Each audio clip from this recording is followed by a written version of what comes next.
ناظرین گرامی السلام علیکم ورحمۃ اللہ وبرکاتہ۔ سیدھی بات کے تازہ ترین پرائم ٹائم میں آپ لوگوں کا استقبال ہے۔ ناظرین گرامی میں انصار عزیز ندوی اس وقت کچھ اہم ترین خبروں پر اہم ترین تفسیریں لے کر حاضر ہوا۔ تفصیلات میں جانے سے پہلے درخواست پر نظر کرنے کی اپیل ہے۔ سابق رکن پارلیمنٹ عتیق احمد کے چھوٹے بیٹے آبان احمد کا انتقال ہوا ہے ایک سڑک حادثے میں، اور ان کے ساتھ 2 افراد بھی جاں بحق ہوئے ہیں، یہ خبر آ رہی ہے، جبکہ 3 کی حالت نازک بتائی جا رہی ہے۔ مختلف اخبارات میں شائع اور ہمیں ملنے والی خبر کے مطابق آبان احمد اپنے بھائی علی احمد سے ملنے پریاگراج سے جھانسی جا رہے تھے۔ جھانسی میں ان کے بھائی علی احمد قید ہیں۔ جھانسی کے تھانہ پونچھ علاقے میں ہائی وے پر ان کی کار ڈیوائیڈر سے ایسے ٹکرائی کہ یہ دردناک حادثہ پیش آیا۔ علی احمد کو پریاگراج کے نینی جیل سے 1 اکتوبر 2025 کو جھانسی جیل شفٹ کر دیا گیا تھا، تبھی سے وہ یہاں قید ہیں۔ کار میں پریاگراج کے پھٹوا کے رہنے والے 28 سالہ احزام ولد محمد فاروق، 30 سالہ محمد زید ولد جاوید احمد، 24 سالہ عمر ولد ارشد، آبان احمد ولد عتیق احمد اور سونو خان سوار تھے۔ اسی دوران راستے میں تھانہ پونچھ علاقے کے کھلی گاؤں کے پاس ہائی وے پر تیز رفتار کار بے قابو ہو کر ڈیوائیڈر سے ٹکرائی۔ ٹکر اتنی شدید تھی کہ کار کا اگلا حصہ مکمل طور سے تباہ ہو گیا۔ عتیق احمد کے بیٹے آبان اور سونو خان کی موت ہوئی۔ دیگر 3 لوگوں کو نازک حالت میں جھانسی میڈیکل کالج بھیجا گیا۔ موقع پر پہنچی پولیس آگے کی کارروائی میں مصروف ہے۔ تو اس طرح سے ناظرین گرامی عتیق احمد کے فرزند آبان احمد کی اس طرح سڑک حادثے میں موت کے بعد یہ خبر سرخی بن گئی ہے۔ ادھر ناظرین گرامی اتر پردیش کے شاملی میں ایک ہندو خاندانوں کی نقل مکانی کا الزام اپنے سر لینے والے ایک شخص کو پولیس انکاؤنٹر میں مار دیے جانے کی خبریں آ رہی ہیں۔ محمد فرقان نامی شخص کا انکاؤنٹر کر دیا گیا ہے چہارشنبے کو۔ پولیس نے اس بات کی اطلاع دی اور یہ ضلع شاملی میں پیش آیا۔ فرقان اس میں ہلاک ہو گیا، جبکہ کانسٹیبل گولی لگنے سے زخمی ہوا ہے، یہ بتایا جا رہا ہے۔ پولیس کے بیان کے مطابق، جیسے ہمیشہ سے انکاؤنٹر کے بعد وہ بیان دیتی ہے، محمد فرقان نے پولیس ٹیم کو دیکھتے ہی 9 mm کا کاربائن اور پستول سے 5 سے 6 راؤنڈ فائرنگ کی، جس کے نتیجے میں کانسٹیبل ہروندر کے پیٹ میں گولی لگی۔ دیگر 3 پولیس ملازمین کی بلٹ پروف جیکٹ پر بھی گولیاں لگیں، جس کی وجہ سے وہ محفوظ رہے۔ یہ پولیس کا بیان ہے۔ ہمیشہ سے انکاؤنٹر کے بعد اس طرح کا بیان پولیس کی جانب سے آتا ہے، یہ آپ جانتے ہیں، اور اکثر انکاؤنٹر میں اسی طرح کی یکساں بیانات ہوتے ہیں جس پر ہمیشہ سے اشکالات ہوتے ہیں۔ پولیس نے جوابی کارروائی کی، فائرنگ کی۔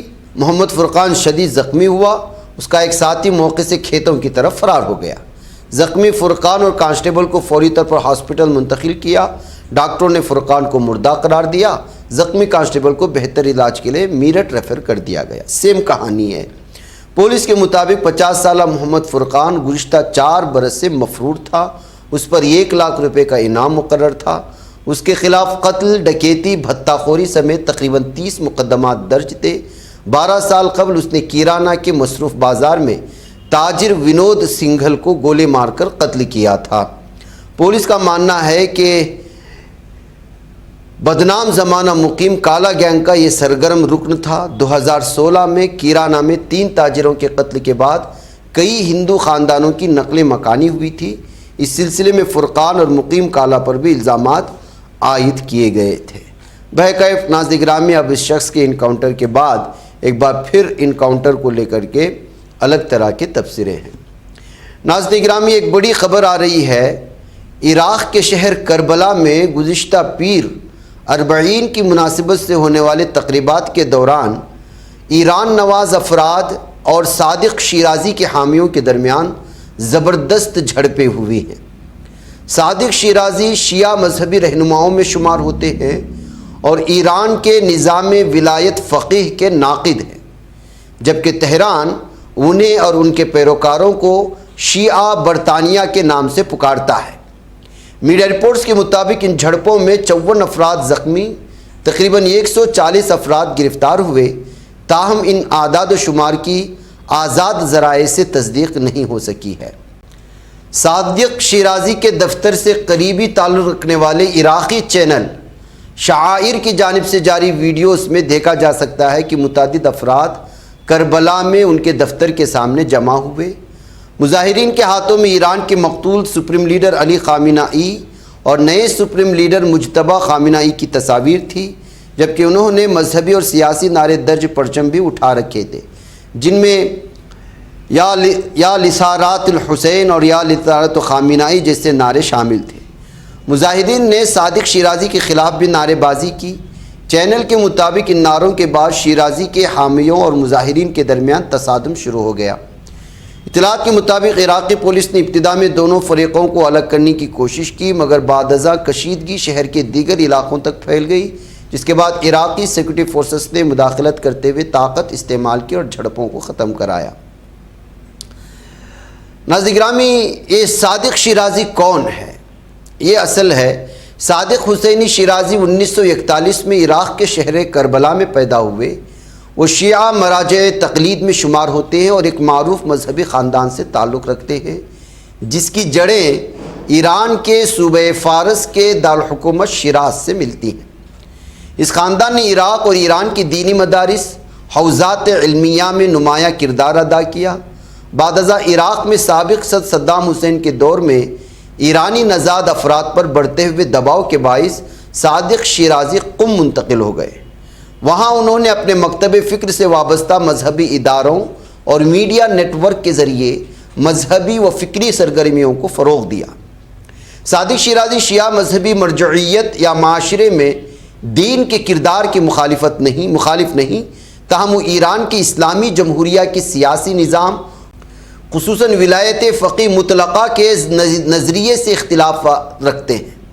اس نظریے کے تحت ایران کے سپریم لیڈر کو وسیع سیاسی اختیارات حاصل ہوتے ہیں، جن پر شیرازی تنقید کرتے رہے ہیں۔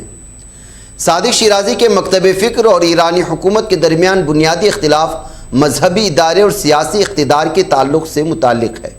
ایران کا نظام ولایت فقیہ کے نظریے پر قائم ہے، جس کے تحت فقیہ کو اعلیٰ سیاسی اختیار حاصل ہوتا ہے، جبکہ صادق شیرازی اس تشریح سے اختلاف کرتے ہیں۔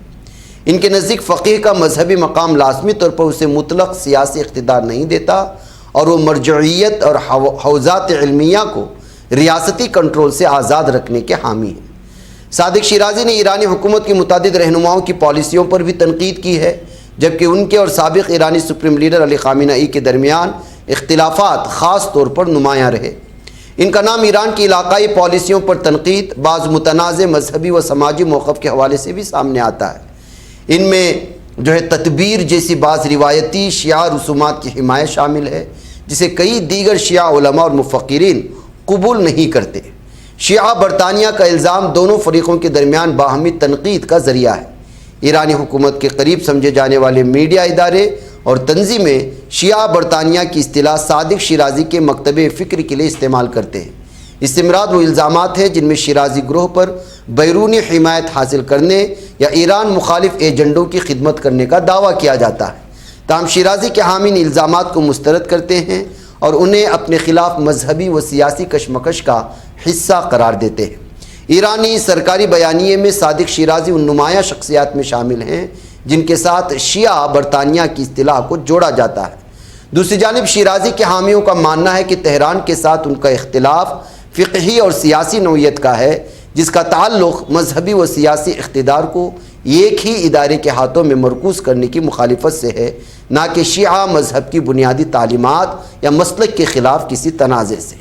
کربلا میں ہونے والا تصادم ظاہر کرتا ہے کہ شیرازی مکتب فکر اور تہران کے حکمران مذہبی اسٹیبلشمنٹ کے درمیان اختلاف اب صرف ایران تک محدود نہیں رہا، بلکہ عراق کے شیعہ مذہبی مراکز تک بھی پھیل چکا ہے۔ عراق میں مختلف مذہبی و فکری دھڑے بڑے مذہبی اجتماعات کے دوران اثر و رسوخ حاصل کرنے کے لیے ایک دوسرے کا مقابلہ کرتے ہیں۔ جن میں سب سے نمایاں 40 کی تقریبات ہیں، جہاں عراق اور دنیا بھر سے لاکھوں زائرین شرکت کرتے ہیں، اور وہیں پر ان دونوں دھڑوں نے ایک دوسرے پر حملہ کیا، اور پھر اس کے بعد سے یہ شیعہ برطانیہ عالمی سطح کے سرخیوں میں آ کر کے لوگوں کی توجہ کا مرکز بنا، اور لوگ اس اصطلاح کو بھی سمجھنے کے لیے اوراق گردانی کرنا شروع کر دیا۔ ناظرین گرامی، عمر خالد شرجیل امام برسوں سے جیل میں ہے۔ یہ ترون تیجپال نے جو ہے اپنے ایک بیان میں حالیہ تذکرہ کیا۔ دراصل آپ کو معلوم ہونا چاہیے کہ ترون تیجپال عصمت دری کیس میں 10 سال قید کی سزا سنائے جانے کے بعد ترون تیجپال نے کہا ہے کہ ان کے حق میں اتنے زیادہ ثبوت ہیں کہ انہیں 10 بار بری کیا جا سکتا ہے۔ انہوں نے اپنے خلاف درج مقدمے کو بھی جھوٹا قرار دیا۔